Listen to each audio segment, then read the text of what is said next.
Hi అండి, welcome to my channel. ఈరోజు మనం వచ్చి ఇంట్లో ఉండే వస్తువులతోని ఈజీగా స్వీట్ చేసేసుకున్నామని అయితే కొబ్బరి పాల పొడి అనమాట. మిల్క్ పౌడర్ దొరుకుతుంది కదా మార్కెట్లో, దాంతో అనమాట. చాలా అంటే చాలా టేస్టీగా ఉంటుంది. నేను ఫస్ట్ టైం ట్రై చేశాను. అన్నీ ఫస్ట్ టైం అంటున్నాను అని ఏమనుకోవద్దు అనమాట. ఫస్ట్ ఒకసారి నేను ఇంట్లో ట్రై చేసిన తర్వాత నెక్స్ట్ వీడియో తీసి పెట్టేస్తాను. ఇది మాత్రం ఫస్ట్ వీడియో చూసిన వెంటనే నేను ఇంట్లో ఇదే ట్రై చేసి ఒకటేసారి వీడియో పెట్టేశాను మీకు.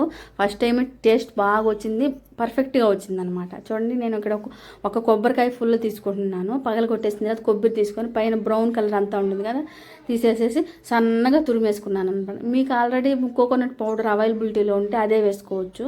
నేను ఇక్కడ తురుముకొని దాన్ని ప్యాన్ పెట్టేసుకొని గీ ఆయిల్ ఏమి వేయకుండా అలాగే సేమ్ దాని కొబ్బరి ఒకటే పొడి చేసుకుంటున్నాను అనమాట. పొడి కాదు, సారీ, ఫ్రై చేసుకుంటున్నాను. బాగా ఫ్రై అయిపోవాలన్నమాట. కోకోనట్ పౌడర్ ఎలా ఉంటుంది ఎండబెట్టేసేస్తే అలాగ అయిపోవాలన్నమాట. చూడండి, ఇలా అయిపోయింది కదా, దాన్ని కొంచెం తీసి పక్కన పెట్టుకున్నాను. ఒక 2 టేబుల్ స్పూన్లు. దీంట్లో ఒక 200 ml పాలు వేసుకుంటున్నాను అనమాట. నేను ఒక చిన్న మెజర్మెంట్ గ్లాస్ తీసుకున్నాను కదా, దాంట్లో 200 ml పాలు తీసుకున్నాను. అది కొంచెం ఉడికిన తర్వాత ఒక 1/4 కప్పు షుగర్ తీసుకుంటున్నాను. 1 కప్పు కొబ్బరి తీసుకున్నాను, దాంట్లో 1/4 కప్పు షుగర్ తీసుకొని యాడ్ చేసుకొని బాగా డిజాల్వ్ అయిపోయిన తర్వాత బాగా కలిపి నేను ఇక్కడ కొంచెం టర్మరిక్ యాడ్ చేస్తున్నాను కలర్ కోసం. మీకు కావాలంటే అలాగైనా ఉండించుకోవచ్చు, మీకు ఇష్టమైన ఫుడ్ కలర్ అయినా యాడ్ చేసుకోవచ్చు అనమాట. అది బాగా కుక్ అయిన తర్వాత దాంట్లో 2 టేబుల్ స్పూన్ల గీ వేసుకొని బాగా మిక్స్ చేసుకోవాలి. అన్నీ ఒక 5 minutes మిక్స్ చేసుకోండి అనమాట. తర్వాత దాంట్లో ఒక 1/4 కప్పు మిల్క్ పౌడర్ యాడ్ చేసుకుంటున్నాను. మిల్క్ పౌడర్ వేసిన వెంటనే బాగా మిక్స్ చేయండి, లేదంటే ఉండలు కట్టేస్తుంది అనమాట. ఉండలు కట్టిన పెద్ద డిఫరెన్స్ ఏం లేదు, నాకు కొంచెం ఉండ కట్టిందనమాట.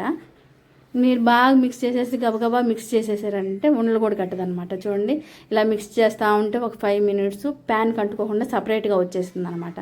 వచ్చేసినప్పుడు కొంచెం పక్కన పెట్టేసి గ్యాస్ ఆఫ్ చేసేసి కూల్ అయిన తర్వాత చేతికి కొంచెం నెయ్యి అప్లై చేసేసుకొని ఉండలు చేసేసుకోవాలన్నమాట.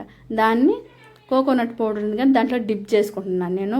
అంటే అటు ఇటు దొల్లించినట్టు వేసుకుంటే దానికి కొంచెం కొంచెం అంటుకుంటుంది కదా, చూడడానికి కలర్ఫుల్గా ఉంటుంది, అంతే, ఇంకేం లేదు.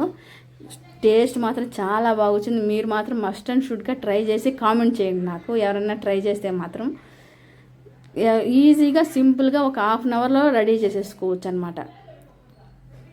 టేస్ట్ మాత్రం చాలా బాగా వచ్చింది. Thanks for watching.